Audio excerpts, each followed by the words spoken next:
गृहमंत्री अमित शहांनी घेतलं साईबाबांचं दर्शन। शहांच्या हस्ते बाबांची विधिवत पूजा आणि महाआरती। मुख्यमंत्री उपमुख्यमंत्र्यांचीही हजेरी।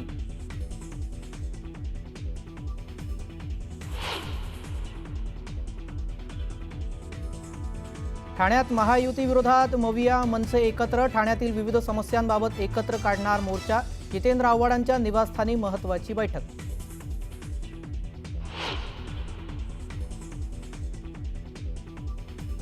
पुण्यातील पॉर्शे कार अपघात प्रकरणातील अग्रवाल कुटुंबाचं महाबळेश्वरमधील हॉटेल पुन्हा अग्रवालांच्या ताब्यात। राजकीय दबावानंतर महाबळेश्वरमधील शासकीय जागेवरचं हॉटेलचं सील काढल्याची जोरदार चर्चा।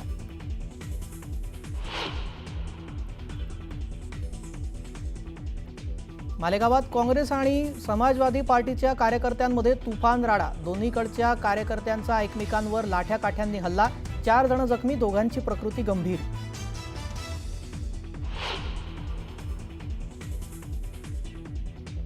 बुलढाण्याच्या बावनबीर गावात देवीच्या विसर्जन मिरवणुकीत दगडफेक। 2 गटांमधील राड्यात 20 ते 25 जण जखमी। गावात संचारबंदी लागू।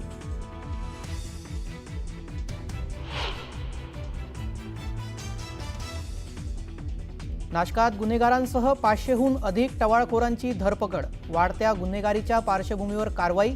उद्यान परिसरात मद्यपान टवाळखोरी करणाऱ्यांना चोप।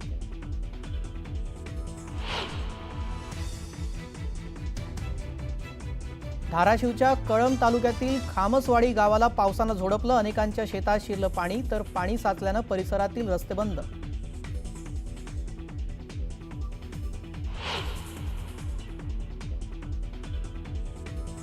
सोलापूरच्या बार्शी तालुक्यात 4 दिवसांच्या विश्रांतीनंतर जोरदार पाऊस।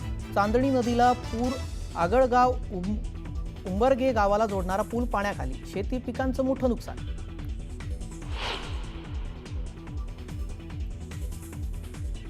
रायगड पोलिसांकडून बनावट नोटा बनवणाऱ्या कारखान्यावर कारवाई। 12 लाख रुपयांच्या बनावट नोटा पोलिसांकडून जप्त। आरोपी भूषण पतंगेला ठोकल्या बेड्या।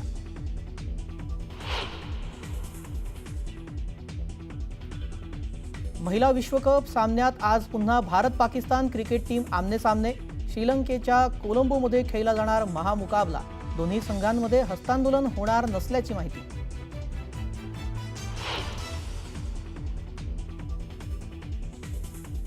युक्रेनमध्ये ट्रेनवर रशियाकडून मोठा ड्रोन हल्ला। रशियन सैन्यानं ड्रोनच्या माध्यमातून प्रवासी रेल्वेवर साधला निशाणा।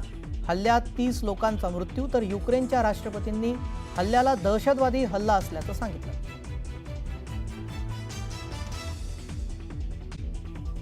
परंतु त्याच्यामध्ये आज इतिहासामध्ये पण नोंद केली जाईल अशा प्रकारचा महत्त्वाचा कार्यक्रम आज आपल्या सर्वांच्या साक्षीने होतोय आणि तुम्ही त्याचे साक्षीदार होताय, हे देखील फार तितकंच महत्त्वाचं आहे। सरकारच्या आणि त्यामुळे महाराष्ट्रासह देशातल्या सर्व सहकारी साखर कारखानदारीला नवी दिशा मिळाली। महाराष्ट्र खऱ्या अर्थाने समृद्ध झाला। ग्रामीण भाग उजळला। शेतकऱ्यांच्या घामाला योग्य दाम मिळायला लागला आणि त्यांच्या कुटुंबाला एक आत्मसन्मान मिळायला लागला। पण दुर्दैवाने महाराष्ट्राला समृद्ध करणाऱ्या या सहकारी साखर उद्योगाला 1985 पासून इन्कम टॅक्स प्राप्ती कर लावण्यात आला आणि अनेक वर्ष अनेकांनी प्रयत्न केले। मी देखील त्याचा साक्षीदार आहे। अनेक अर्थमंत्र्यांना आम्ही भेटलो, अनेक मान्यवरांना भेटलो, परंतु तो काही रद्द होत नव्हता। राज्यातल्या साखर उद्योग आणि ऊस उत्पादक शेतकरी आणि त्यांच्यावर अवलंबून असणारा हा समाजातला मोठा वर्ग ह्यामुळे अडचणीत आला होता। मात्र ह्या देशाचे पहिले सहकार मंत्री म्हणून ज्यांची ओळख आहे ते अमितभाई शहांनी या प्रश्नाची गांभीर्याने दखल घेतली आणि तातडीनं साखर कारखान्यांना प्राप्ती कर रद्द करण्याचा ऐतिहासिक निर्णय घेतला।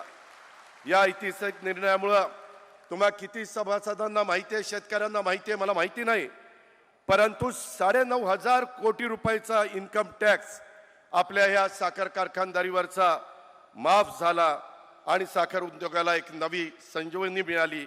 लाखो ऊस उत्पादक शेतकऱ्यांच्या कष्टकऱ्यांच्याला दिलासा मिळाला।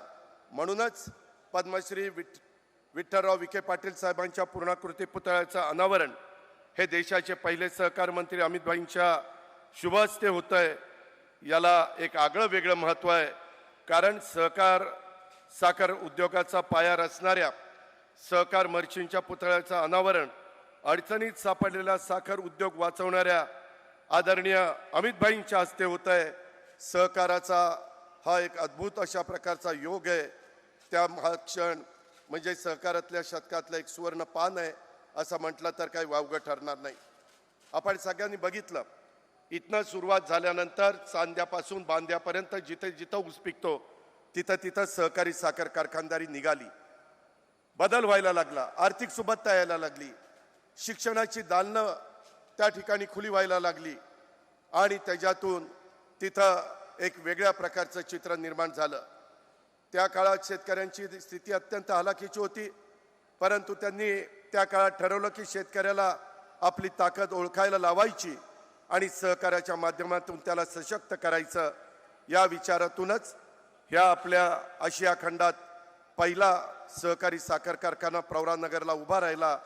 हा कारखाना केवळ उद्योग नव्हता, तर तो ग्रामीण भारतातील परिवर्तनाचा एक आरंभ बिंदू होता. आणि आज तोच कारखाना विखे पाटील साहेबांच्या मार्गदर्शनाखाली, मग सुजय असेल किंवा बाकीची त्यांची टीम असेल, मी आता बघत होतो की आता तो कारखाना 10,000 टनांनी चालणार आहे. इथून पुढच्या काळामध्ये आपल्याला आहे त्याच्यातनं ऊसाचं उत्पन्न वाढवावं लागणार आहे. कालपासून अमितभाई शहासाहेब इथं आलेले आहेत. आम्हाला एकनाथरावांना, देवेंद्रजींना, सर्वांना सांगतायत की आहे त्या जमिनीवर कमी पाण्यामध्ये, कमी खतामध्ये तुम्ही ऊस जास्त काढायला शिका. एआयचा वापर करा. काय तुम्हाला मदत लागली तर मला सांगा, मी NCDC कडनं किंवा सहकार विभागाकडनं मदत करायला तयार आहे. त्याच्यामध्ये त्यांना हे सगळं क्षेत्र आहे त्या क्षेत्रामध्येच टनेज कसं काढता येईल हे आता सिद्ध झालेलं आहे. त्याचा वापर आपण केला पाहिजे. महायुतीच्या सरकारने यंदा जवळपास 500 कोटी रुपयाची तरतूद केलेली आहे. केंद्र सरकार देखील आज आपल्या मदतीला पुढे आलेलं आहे आणि अशा वेळेस शेतकऱ्यांनी गाफील राहता कामा नये. आता पूर्वीची आपल्या बापदादाची जशी शेती होती तशी शेती करून चालणार नाही. नवीन तंत्रज्ञान जे आलेले आहे त्याचा स्वीकार करावाच लागेल. त्याच्याशिवाय आपल्या पुढच्या पिढीचं भलं होणार नाही. आणि त्याचबरोबर माननीय अमित शहा साहेबांनी हेही सांगितलं की तुम्ही आता जे बाय प्रोडक्ट आहेत, हेडलाईन हा यांचा सत्कार सोहळा होतो आहे. विखे पाटलांनी त्यांना गदा भेट दिलेली आहे.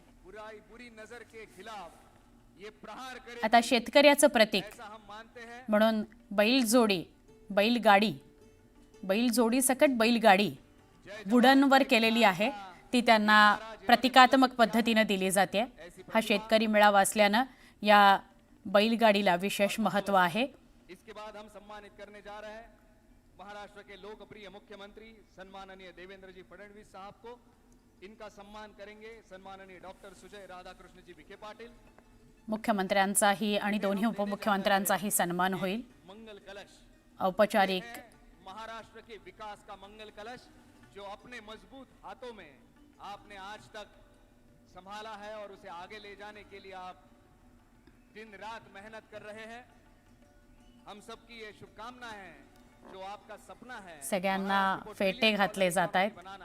मग भरजरी शाल, पुष्पगुच्छ, और हम सबकी शुभकामना बघा मंगल कलश त्यांना दिला जातोय. चेतना देती रहेगी.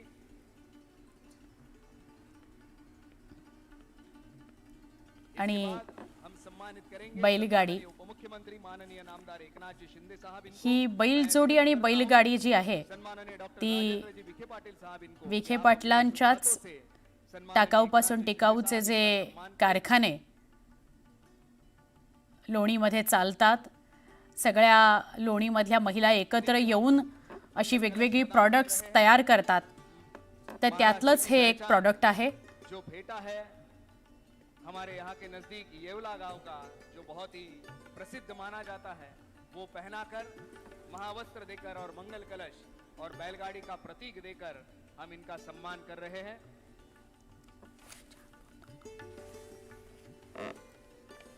उपमुख्यमंत्र्यांनाही लोग हमारे महाराष्ट्र को और मंगल कलश दिला जातोय. आगे ले जाने के लिए कटिबद्ध है और उसके लिए प्रयत्नरत है.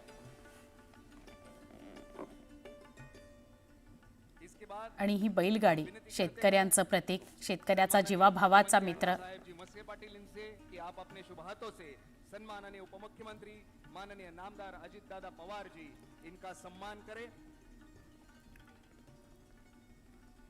इन्हें भी फेटा पहनाकर और मंगल कलश देकर सम्मानित किया जा रहा है. महाराष्ट्र की विकास के लिए दिन रात मेहनत करने वाले ये तीनों अतिथि आज यहाँ पे मौजूद है. इसका हमें बहुत आनंद और गर्व है. इसके बाद मैं ध्रुव राजेंद्र विखे पाटील विश्वस्त प्रौढ लोणीमधला हा शेतकरी मेळावा जिथे दोन्ही म्हणजे मुख्यमंत्री आणि दोन्ही उपमुख्यमंत्र्यांचा सन्मान होतो आहे. त्यांना मंगल कलश दिला जातो आहे, बैलगाडी दिली जाते आहे. ही बैलगाडी शेतकऱ्याचं प्रतीक आहे, त्याचं जीवाभावाचा सखा म्हणून बैलजोडीकडे बघितलं जातं.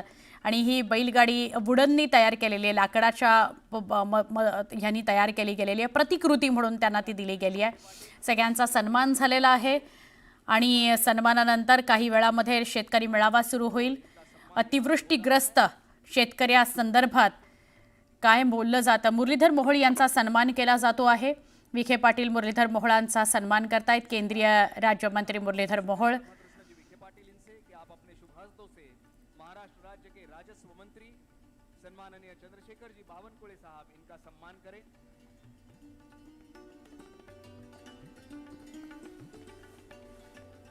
भव्य दिव्य असा शेतकरी मेळावा.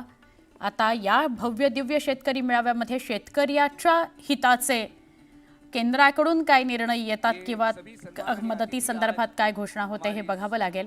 धरती पर पधारे हैं इनका स्वागत सम्मान करना ये हम हमारा प्रथम कर्तव्य मानते हैं. चंद्रशेखर बावनकुळेंचा सन्मान होतोय. इसके बाद हम सम्मानित करेंगे. मैं डॉक्टर सुजय जी इनसे ही विनती करता हूं कि आप अपने